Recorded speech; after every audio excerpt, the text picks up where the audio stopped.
UltimateFrameData.com is an extremely useful tool for competitive Smash Bros. Players, allowing you to see individual hitboxes, startup frames, end lag frames, and more. With over 80 characters on the Smash Ultimate roster, there's bound to be some interesting comparisons on the frame data of various characters. So in this video, I'll be going through some of the most surprising frame data comparisons in Smash Ultimate. All of these comparisons will be surprising in the sense that you wouldn't expect two characters with completely different attributes, stats, size, or other factors to have such a similar move.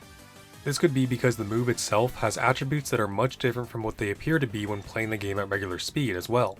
This is also to show that frame data alone isn't everything when it comes to how useful a move is, since many other factors such as damage, knockback, hit stun, and the size of the hitbox play roles that are just as significant, if not more, than the numbers of frame data.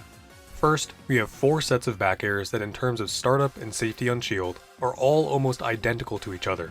The first is Fox and Ganondorf.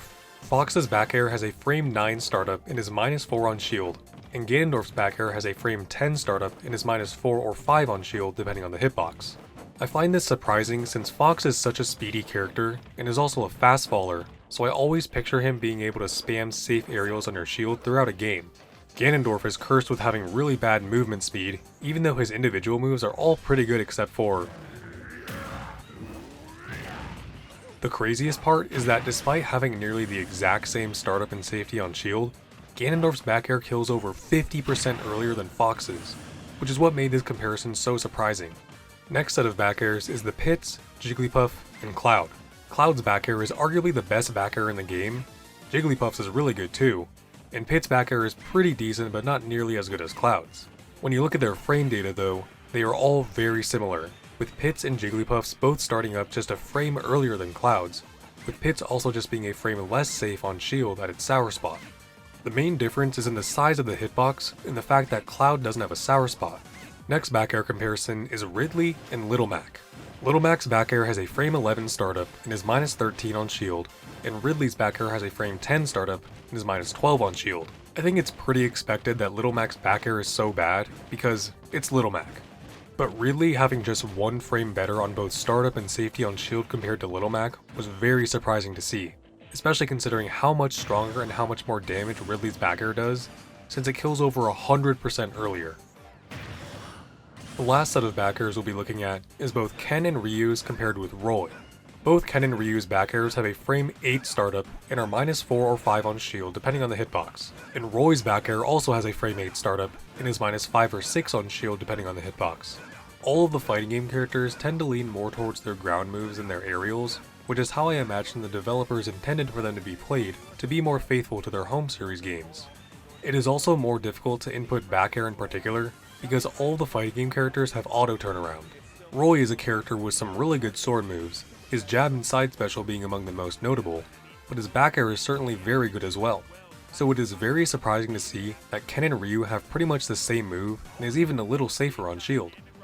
Next are 2 other pairs of aerials, both of which involve Bowser, with the first one being that in terms of both startup and safety on shield, Bowser's forward air is almost identical to Little Mac's. I think it's pretty obvious why this is such a surprising comparison.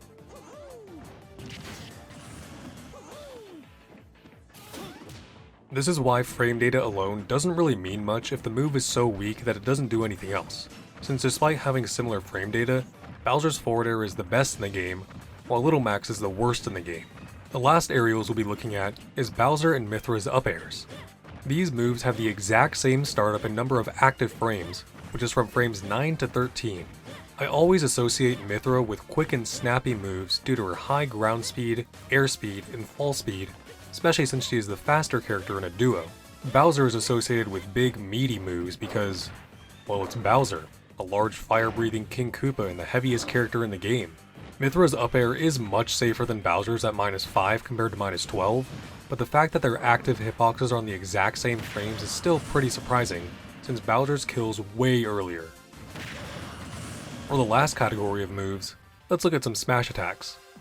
The first one is another comparison involving Ganondorf, which is that Mr. Game & Watch's up smash is slower to start up than Ganondorf's.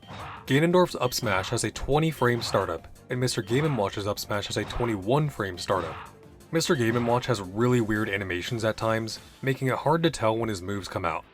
But the main reason that this comparison is so surprising is that Mr. Game & Watch's up smash has significantly less end lag, 13 frames compared to 36 to be exact, making it appear faster than Ganondorf's since it is very spammable.